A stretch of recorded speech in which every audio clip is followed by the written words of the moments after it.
I've come to believe that time is the key to the meaning of quantum theory and its eventual unification with space, time, gravity, and cosmology. Most important, I believe that to make sense of the picture of the universe that cosmological observations are bringing to us, we must embrace the reality of time in a new way. This is what I mean by the rebirth of time. Much of this book sets out the scientific argument for believing in the reality of time. If you are one of the many who believe that time is an illusion, I aim to change your mind.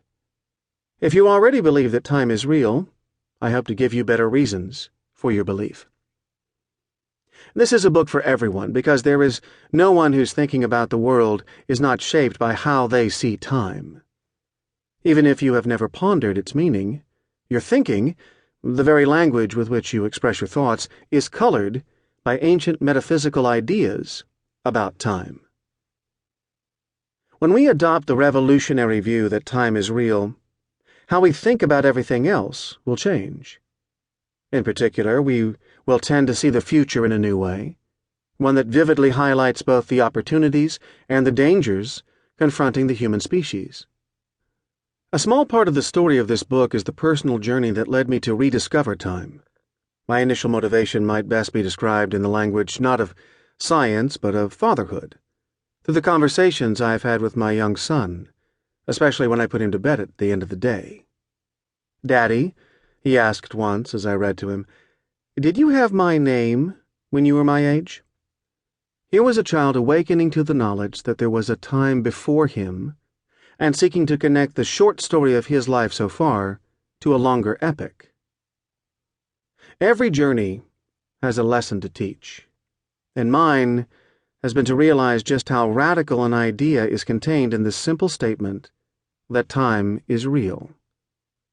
Having begun my life in science searching for the equation beyond time, I now believe that the deepest secret of the universe is that its essence rests in how it unfolds, moment by moment, in time. There's a paradox inherent in how we think about time. We perceive ourselves as living in time, yet we often imagine that the better aspects of our world and ourselves transcend it.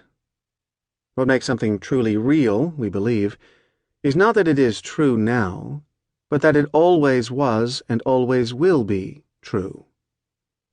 What makes a principle of morality absolute is that it holds in every time and every circumstance.